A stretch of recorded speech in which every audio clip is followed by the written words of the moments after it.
Hey everybody, welcome.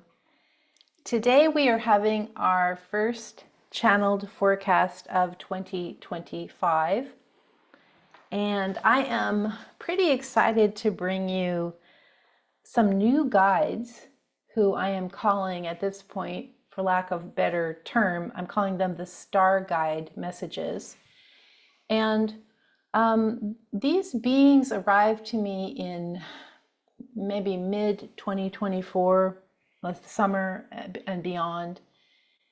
And I was pretty surprised because I have channeled guides since the early 2000s, so over 20 years. I have received different guides coming in with spiritual teachings, and they have been sort of the same group. Some of you might remember at first I received my own earth guide, my own personal earth guide, who came in and gave me some small amounts of teachings.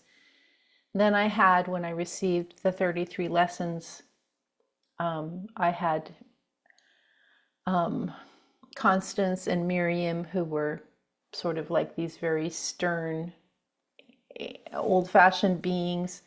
And I also had Angel Gabriel, who came as a child, or not a child, a young teen. And then I had sort of a variety of almost like Pleiadian guides who gave me the next series of books.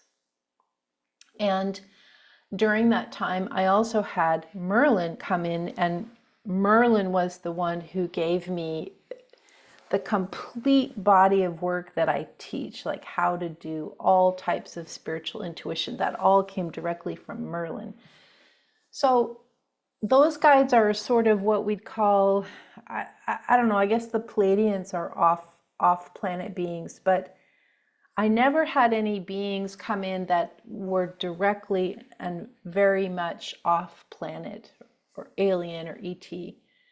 So these star guides came in summer 2024, and they were different. Like, they felt different, they looked different, they had a different vibe.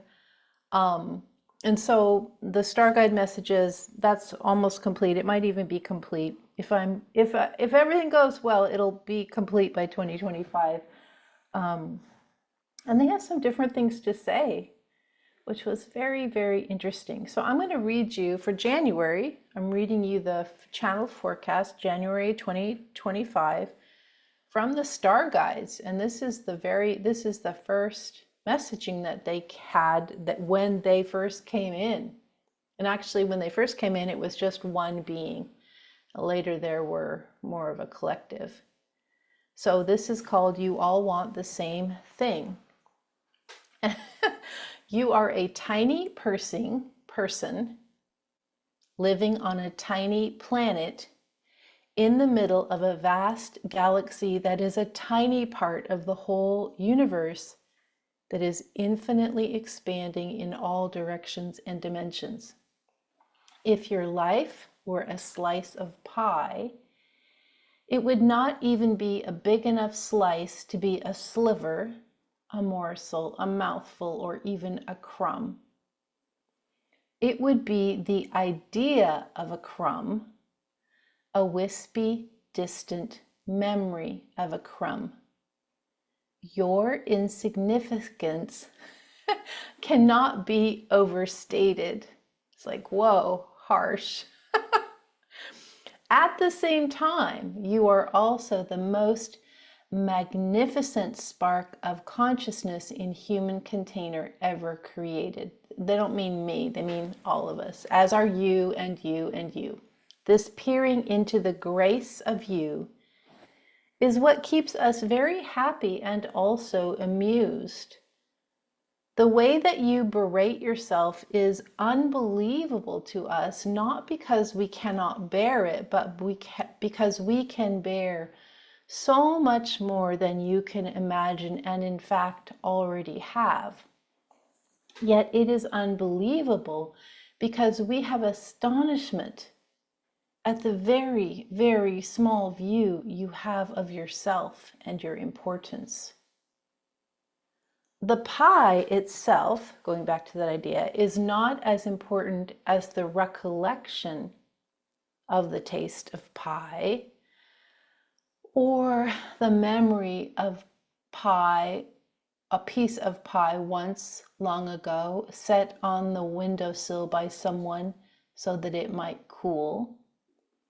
It is not what you do that matters so much. It is what you dream, what you feel, and how you connect. We have been here a long time, even by galaxy standards. We have lived on many planets, including Earth, many times, and sometimes we have lived off planet when we needed to, although it is much more pleasant to live on this planet. We have seen civilizations born and die with the same level of interest as we hold for each person in a civilization. Our own civilization has born, died, been reborn, died again many thousands of times. You might say we are in a rebirth now. We are seeking others who can hold the torch for a while as we grow again. Interesting. How do we look? We are different than you. We are taller, we are pale, we are collective, not singular, and we do not have gender, or we have all gender. Compared to humans, we are hairless, although we do have a covering that is not skin. Our organs are simpler and more complex. We don't eat except for rare pleasure as a thought. We breathe or absorb our nutrients through air and water, but mostly we do not require much. Think of air plants, then you will have a better idea of how we exist. Yes, we can shape shift. It is the easiest thing for us. We change into animals often because you believe that animals bring you signs. We change into other humans frequently because we are continually in the energy of the crowd, in the energy of the group. At every gathering, we are also there, and sometimes you see us and sometimes you do not. If needed, we would lie flat on a floorboard and you would never know we are there. We can become so thin and so still. We can become the wood for the floorboard. Even as you stare at us, you cannot know. You would be very surprised by how many of us are always with you. We are beings who exist in a dimensional level that you haven't experienced and actually can't go to yet. When you dream, when you astral project, when you meditate, when you disassociate, you start to go there slightly. We have learned how to dissolve the material form and to move the material form across space, time, and dimension, and you do not know how to do this. Later you will. This is one thing we are here to teach you. I just want to go back to that. We have learned how to dissolve the material form and to move the material form across space, time, and dimension. If there is one thing we would say to humanity, it is this: stop arguing. Each of you wants the exact same thing, even those of you who are so evil or beyond redemption that they do not have the basic human desire for love. Even the most cruel and greedy of you, the most ruthless and forlorn, even those of you want the same thing as all the rest. You want love, and most importantly, you want to love. It is not so hard, is it? You have all these languages and all these words and all these ideas and all of your arguing about something that is not even part of the true discussion, which is that you all want love and you all want to love. It will take a lot. It will take a lot to bring you into resonance on this issue. You have become so certain, and you talk with others who are so certain, and in your certainty you become even more certain, and you build great walls of ideas, money, laws, boundaries, borders, rules, propaganda, culture, religion around you. Goodness, none of this matters. You want your slice of love received and given. So does everyone else. You used to ask how many angels on the head of a pin. We say now, how many guides in the room with you? Multitudes, multitudes. The world is teeming with us, just as the world is teeming with humans, with animals, with plants, with fungi and bacteria, with all live and all sentience, with all life and with all sentience. Teeming. If there is one, the other is likely near. We like to be around each other. We are not here just to help you. We have a symbiosis with you. So we have a symbiosis with you. So we are beings that are further along than you. And yes, we do serve the light, because what would be the point in serving the other side? That's a dead-end job. Ha ha. We serve the light, and the light continues to expand infinitely, and we are here to help you as a part of a civilization that is in an active stage of evolution. We are here to help you grow with a little bit of ease. And also, we are symbiotic to you. Remember, it is not all about you. So that's a lot. This came through again, summer 2024, and I was actually not like that excited, because the idea of the StarGuide it was not something that I was looking for, and it felt like a bit of a stretch. I prefer the idea of the spiritual teacher guide that fits in my idea or my paradigm of how things should be. And so I know a lot of people are super fascinated by, you know, aliens and non-human life, and so I had to sort of allow that idea to come into my own reality, this idea that, wait, there's a non-human guide coming in. They're saying they're symbiotic to us. What does that even mean? They're saying they're always in the room or everywhere, as thin as a pea. They're the wood on the floor. We can't see them. And it was just a lot.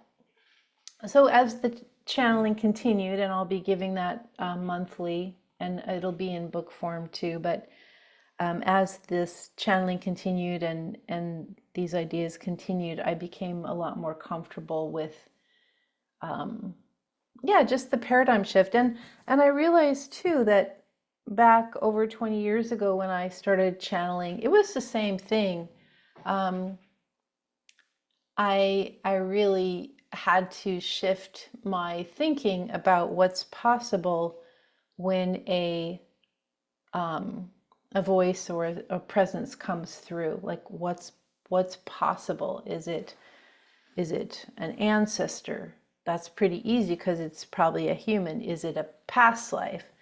That's also pretty easy. It's just you accessing those past life memories. Is it a spirit guide? Okay, that's pretty easy because lots and lots of people have had those experiences. Is it an alien or ET or non-human being?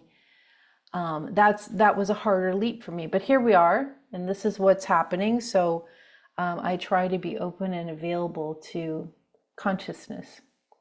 The other thing that helped is that around that time I was working with the advanced, have a lot of people come who are so incredibly gifted in the psychic mediumship and healing realms. And I'm so fortunate they work with me, and we have these groups and we work together and we explore things. So in this most with these most advanced students and teachers and practitioners, we were working on telepathy between each other over the summer and fall.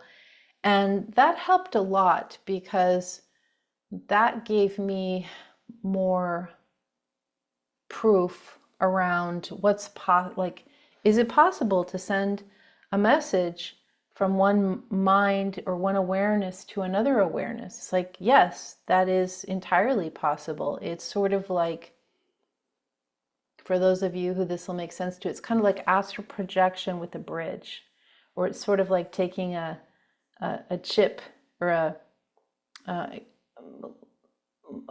little piece from my brain and plugging it into your brain and having that transfer occur. It's not that difficult, and we had quite a bit of success with that. So those things helped open my mind to the possibility or the agreement of doing this. For January, for your own personal feelings around January, beginning of the year, a lot of us are raised on this idea that the year rolls over and we're going to do resolutions. I resolve. And I would suggest that you do 0 resolutions this year. You may have some goals or some things you want to accomplish. That's different. What I would suggest that you do is take some time, preferably in meditation. If you aren't a meditator and you want to know how to do this, you can go onto the website and there's a bunch of self-study courses. You can use some of those to help you. Like probably the Divine Guidance Project would be a really good one for this particular idea. And you just go in and you ask the guides, like, where am I now? Where am I now? And where am I being asked to go? Not where do I think I should go, or what do I think I should be doing, or what I want to have happen, because we don't always, our mind, ego, personality is the one that's setting like all that stuff in motion. So you want to ask, where am I now, and where am I being led to? Where is the flow, and where am I on that piece, on that current of flow? And how can I as a being live in resonance with where the universe is trying to take me? It doesn't mean you don't have choices. It just takes away that choice that is directed by the mind, ego, personality, because that's just going to lead you backwards. Basically, you want to go where your soul's taking you. Another good course for this would be the Manifesting Project, which is really about anti-manifesting. It teaches you how to let go of thought and desire, and as a way of pushing the flow of the universe, or pushing the river, and lets you instead back off from ego, mind, personality, and lets you see clearly what's actually unfolding, and lets you be notified by all the synchronicities that'll start to happen and all the things that'll start to happen. It lets you be notified so you can be more in flow there. This idea of manifesting or anti-manifesting, resolution, anti-resolution, it's all about taking yourself, mind, ego, personality out of the picture and letting your awareness or your consciousness put you in a position where you can go to the place where you're going to have the most expansion. Again, I talked about this recently. These are kind of new ideas for some of you, so it might go against some of the more common old school style of metaphysical thought about manifesting, or old school thought about, set your goals and do them. Like, set your goals and do them, but then like notice completely, like, if you have this big goal and it's not working, do you just like work harder, or do you notice like that's not even where I'm being led? You need to keep continually paying attention to these signs and synchronicities that are leading you. The other piece around January, time of resolution, trying to figure out like this new start to the new year, is really around letting go of whatever society is telling you should be doing. Like a common one, January, most people want to lose weight. That may or may not be important for you. Regardless of your health results or your attractiveness desires or any of that, that may or may not be like, that's such a common goal. That may or may not be even on your list of things you're going to sort of focus on this year. It may be that for you, instead, healing from the past is the most important thing. Or it may be for you that becoming free of all toxic entanglements is the most important thing. Or it may be that for you that enjoyment, just like actually enjoying your life, like what a concept, right? May be the most important thing. So kind of letting go of what society says, this is how it should be, or this is what's important. Obviously there's noise in the background. Okay, we're fine. Must be, it's Thursday. Okay, and just paying attention to that, paying attention to where you're being led, as opposed to what every single news feed is going to be telling you. Like, January, how to do this, how to do this. Just like nothing matters. None of those things matter. Just let it all go and pay attention to where you specifically and personally are being led. Just pay attention. The other thing is to not get all hung up about January as this marking spot of beginning.